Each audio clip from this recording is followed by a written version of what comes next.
Action. Assalamualaikum warahmatullahi wabarakatuh.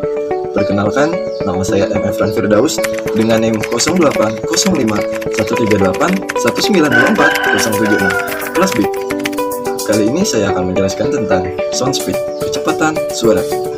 Kecepatan suara di dalam air laut merupakan variabel oceanografik untuk menentukan kecepatan dan pemancaran suara itu di dalam suatu medium. Nah, kecepatan suara sangat bervariasi, seperti musim, penentuan posisi geografis, dan lain sebagainya. Nah, faktor-faktor fisik kecepatan suara di dalam air ada salinitas, ada suhu, ada temperatur, dan lain sebagainya. Untuk lebih jelas, mari kita simak video ini. Tahukah Anda, sebagian besar orang tidak mengetahui kecepatan pada air laut? Kecepatan suara adalah istilah yang digunakan untuk menyebut kecepatan gelombang suara yang beramat pada medium elastisitas. Kecepatan merambat gelombang suara ini dapat berbeda tergantung medium yang dilewati. Misalnya, suara lebih cepat melalui air daripada udara. Pada umumnya, kedalaman perairan berdasarkan kecepatan suara dibagi menjadi 3 zona. Zona pertama, mixed layer. Kecepatan suara cenderung meningkat akibat faktor perubahan tekanan, mendominasi faktor perubahan suhu. Dan yang kedua, termohalin. Kecepatan suara menurun dan menjadi zona minimum. Kecepatan suara akibat terjadinya perubahan suhu yang sangat drastis. Zona ketiga, depth isothermal. Kecepatan suara meningkat kembali akibat faktor perubahan tekanan, mendominasi kembali faktor perubahan suhu.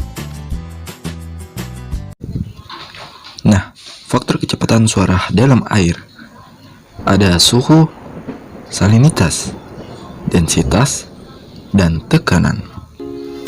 Metode pengukuran kecepatan suara dalam air secara umum akan terbagi menjadi 2 macam, yaitu akustik pasif dan akustik aktif. Akustik pasif dapat dilakukan dengan mendengarkan gelombang suara yang datang dari berbagai objek pada kolam perairan. Manfaat dari akustik pasif dapat digunakan untuk mendengarkan ledakan bawah air, letusan gunung, suara yang dihasilkan oleh ikan dan hewan lainnya, aktivitas kapal laut, ataupun sebagai peralatan untuk mendeteksi kondisi di bawah air laut. Sedangkan pada akustik aktif memakai prinsip sonar, yaitu mengukur jarak dan arah dari objek yang dideteksi dan ukuran relatifnya dengan menghasilkan gelombang suara serta mengukur waktu tempuh dari gelombang tersebut. Sonar adalah kepanjangan dari Sound Navigation Ranging.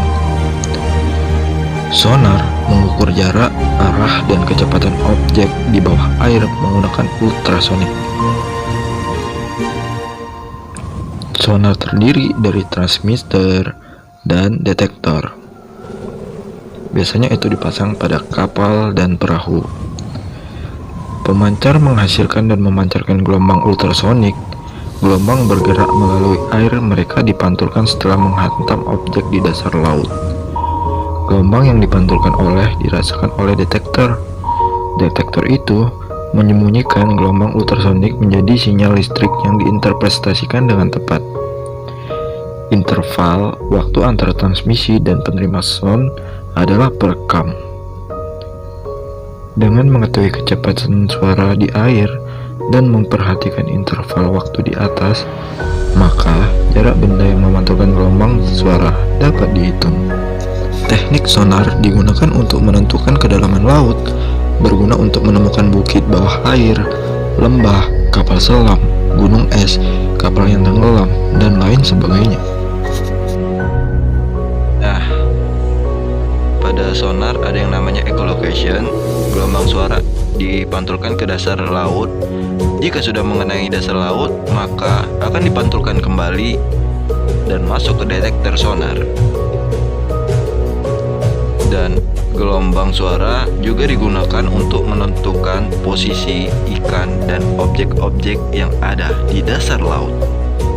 Wow, keren bukan?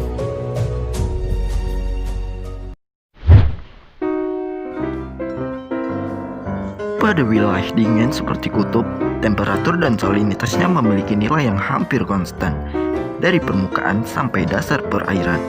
Mengapa demikian? Rata-rata suhu di kutub itu memiliki titik kestabilan pada 4 Celcius yang menyebabkan suhu dan salinitas cenderung konstan. Faktor yang mempengaruhi suhu permukaan laut adalah letak ketinggian dari permukaan laut. Ketinggian dari permukaan laut sebetulnya tidak terlalu tinggi jika yang mencair hanya pada kutub utara, karena es-es di sana mengapung di lautan, seperti halnya es batu pada suatu gelas. Jikapun mencair, volume air tidak bertambah karena es digantikan oleh air lelehannya.